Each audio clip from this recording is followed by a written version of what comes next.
السلام علیکم ناظرین، آپ دیکھ رہے ہیں پروگرام 7 سے 8۔ کاتب وحی قرآنی جلیل القدر صحابی رسول 163 احادیث کے راوی ہم سوار رسول رحمت للعالمین کی پاک زوجہ سیدہ ام حبیبہ کے بھائی، جن کا سلسلہ 5ویں پشت سے رسول اللہ صلی اللہ علیہ وآلہ وسلم سے مل جاتا ہے۔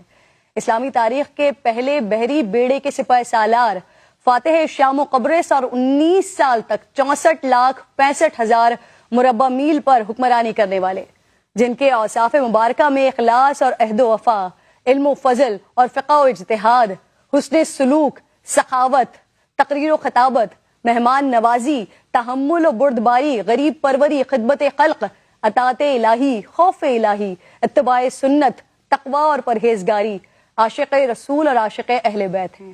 آج امیر المومنین سیدنا امیر معاویہ رضی اللہ تعالیٰ عنہ کا یوم وفات ہے۔ آپ کو نبی کریم صلی اللہ علیہ وآلہ وسلم کی خدمت میں رہ کر ان کی صحبت کا شرف حاصل ہے۔ رسول اللہ نے آپ کے لیے فرمایا، معاویہ تم ضرور جنت میں مجھ سے ملو گے۔ رسول اللہ سے عشق کا یہ عالم تھا کہ آپ کے تراشے ہوئے گیسو اور ناخن مبارک اپنے پاس رکھ لیا کرتے اور وفات سے پہلے وصیت کی کہ یہ تبرکات میری قبر میں میرے ساتھ رکھے جائیں کہ میں نبی پاک کی خوشبو محسوس کر سکوں، اللہ ان تبرکات کے واسطے میری مغفرت فرما دے۔ سیدنا حضرت امیر معاویہ نے سب سے پہلا اقامتی اسپتال دمشق میں قائم کیا، جہاز سازی کے کارخانے بنائے اور سب سے پہلی اسلامی بحریہ قائم کر کے اس وقت کی سب سے زبردست رومن بحریہ کو شکست دی۔ سیدنا حضرت امیر معاویہ کے دور میں ہی سب سے پہلے منجنیق کا استعمال کیا گیا۔ آب پاشی اور آب نوشی کے لیے دور اسلامی میں پہلی نہر کھدوائی، ڈاک کا جدید اور مضبوط نظام قائم کیا، سرکاری احکام پر مہر لگانے اور نقل دفتر میں محفوظ رکھنے کا سسٹم آپ نے بنایا۔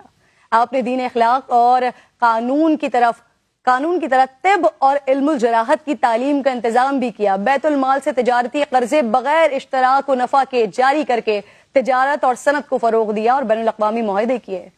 طرز حکمرانی میں بردباری کا یہ عالم کہ ایک مرتبہ آپ سے ایک آدمی نے سخت کلامی کی مگر آپ نے خاموشی اختیار فرمائی۔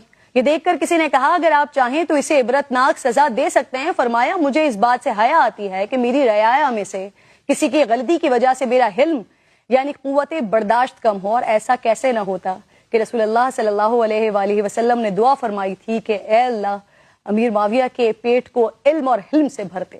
یہ ناظرین ہمارے رول ماڈلز ہیں، ہدایت یافتہ ہیں۔ اللہ رب ذوالجلال مسلمانوں کو صحابہ کرام اور اہل بیت و اطہار کے ہر عمل کو فالو کرنے کی توفیق عطا فرمائے۔